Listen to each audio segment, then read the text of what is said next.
Aduh, gagal.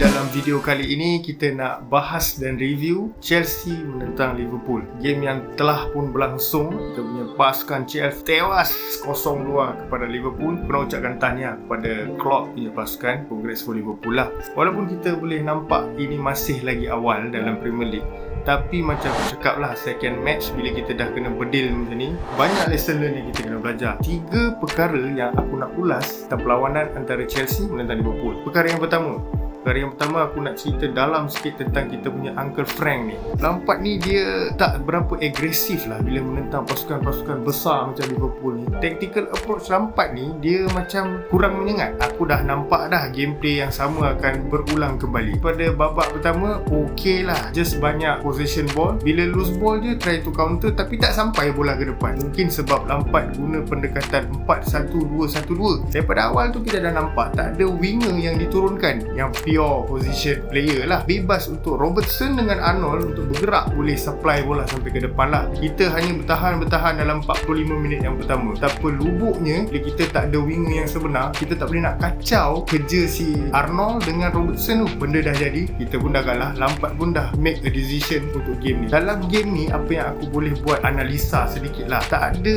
tactical yang sangat agresif ataupun nampak seperti Lampard hanya berharap pada player-player dia untuk lakukan tugas dorang. Lampard ni dia kena upgrade tactical approach tu. Bila menentang dengan Klopp ni memang salah satu manager bola yang ada falsafah dia. Lampard season ni dengan player yang dia dah ada, dia dah patut keluarkan falsafah bola yang dia boleh terapkan kepada pasukan yang baru ni lah. Aku masih nampak Chelsea hanya bermain sebagai satu pasukan yang ikut arahan, try lah. Kalau error lah, jadilah. Aku tak nampak ada pendekatan yang Lampard buat untuk stop Klopp punya tactical. Ini semua mind games. Macam aku dah cakap sebelum ni, mind games ni bermakna maksudnya Klopp sendiri mungkin dah detect apa yang akan Chelsea buat. Red card Christensen memang dah nampak terang-terang bahawasanya defensif Chelsea ni tak alert langsung. Seperti video-video sebelum ni pun aku dah cakap, kita perlukan leadership dekat belakang. Hilangnya Terry, hilangnya Gary Cahill masuk ke season Lampard ni, tak ada orang yang boleh lead dekat belakang tu, totally gone. Okey, kita sambung kepada poin yang kedua. Ramai juga orang yang dah nyata nampak terperlukan goalkeeper yang barulah. Daripada second goal tu yang dijadikan oleh Mane, memang terang-terang mistake blunder daripada Kepa ni. Aku ingatkan lawan Brighton hari tu dia dah okey lah. Celaka.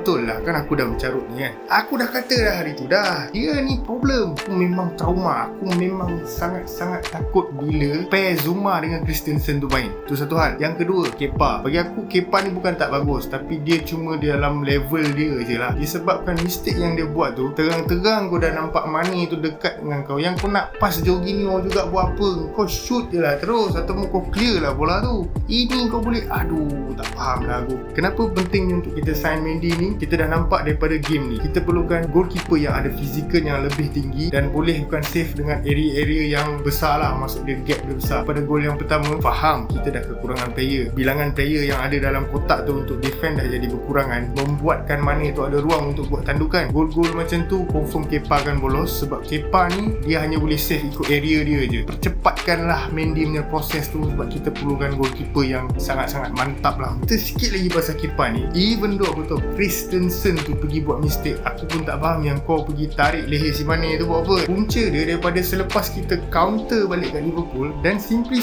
lepas Henderson tu bagi bola jauh macam tu, dua kita punya centre back tu macam tak perasan Mane ni tengah lari. Satu si Zuma tu, takkan kau tengok bola tu macam kau tengok meriam ke tengok kapal terbang kat atas. Satu lagi si Christensen, bila kau dah nampak Mane tu berlari, baru terkedek kau nak lari. Aku nampak sangat memang Kepa ni tak boleh nak control defend dia. Apa yang Kepa buat, mungkin dalam keadaan panik, dia pergi lari, dia pergi acah lah nak sepak bola tu ke apa, tapi aku tak tahulah. Benda dah berlaku, down, momentum kita hilang. Masuk ke babak kedua, disebabkan punca red card tu, corak permainan kita dah lari, dah ke mana-mana. Yelah, bila kau dah main 10 orang kan. Perkara ketiga yang aku nampak dalam game menentang Liverpool ni adalah approach player yang aku rasa tak ada langsung. Kai Havertz buat hal dia babak pertama je dia cuba buat larian-larian, approach player kepada Werner pun tak ada. Aku hanya nampak Chelsea do some boring passing lah. Lepas tu entah kenapa aku tak faham Chelsea ni ke sangat chaos dekat kotak penalti tu. Entah tiba-tiba panik kena attack. Kena tahu ni baru Liverpool. Esok lusa dengan Man U, dengan Man City pun kita tak lepas. Kat situ kita dah lost point banyak dah. Itulah yang Lampard kena tengok, approach player. Maksud aku, semenjak daripada season Lampard pegang, aku masih tak nampak connection between player ke player tu. Apa yang aku jangkakan Kovacic yang akan bergerak untuk menjadi penggerak daripada game ni, tapi nampak gayanya macam Kante yang pergi ke depan. Kante pula yang pergi buat larian-larian ke depan, tapi sampai ke depan tu dia petak, dia tak tahu nak passing. Space yang dibuka oleh si Fabinho dengan si Van Dijk tu pun terang-terang nampak Werner buat satu larian dan dia boleh score, tapi tak ada orang yang connectkan benda tu ke dia. Macam aku cakap daripada video sebelum ni lah, saluran kepada striker ataupun attacking force kita tu sangat kurang, dan itu yang aku harapkan daripada Kovacic. Tapi dalam game ni aku nampak Kovacic pula yang dia pergi jadi center defensive midfielder pair dengan si Jorginho tu. Dah si Jorginho tu penalti boleh miss. Kena faham kita lawan ni adalah pasukan yang memang hebat. Punyalah ingat Matip ke Joe Gomez main, ambil kau dia letak Fabinho, dah dua besar kat situ. Werner tu takut orang besar, tu yang mungkin dia tak boleh nak buat debut goal tu. Yang kedua pula, kita berdepan dengan goalkeeper yang sangat world class. Bila kita berdepan dengan goalkeeper yang macam ni, cara untuk kita jaringkan gol tu mungkin kena cari yang berlainan. Awal-awal babak aku dah nampak dah main cut back, dah cantik lah. Habis tu passing ke dalam, cuma Kante mungkin dia petak sekali lagi. Alamak, macam mana nak score ni. Aku ingatkan Kante ni akan main cara defensif lah, tapi rupanya Kante yang ada kat atas.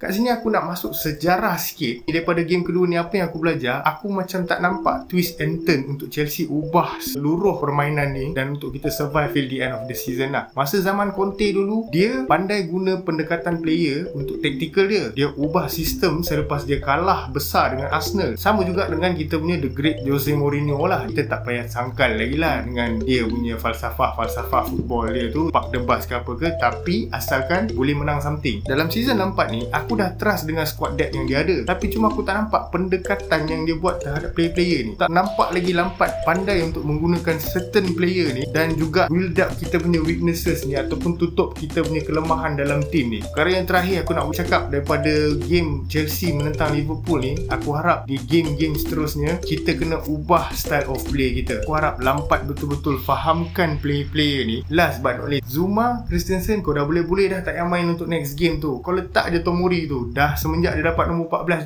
dia lagi banyak stop bola. Silva kau letaklah dia pair dengan Tomori, lagi function. Untuk Kepa aku tak tahu nak cakap apa. Kita chat pun dah duduk tengok kau dekat stadium tu, kau boleh buat belanda lagi dekat situ. Okey, kepada korang semua, kita hadap je kalahan pada minggu ini. Berjumpa lagi dalam video yang akan datang. Shalom.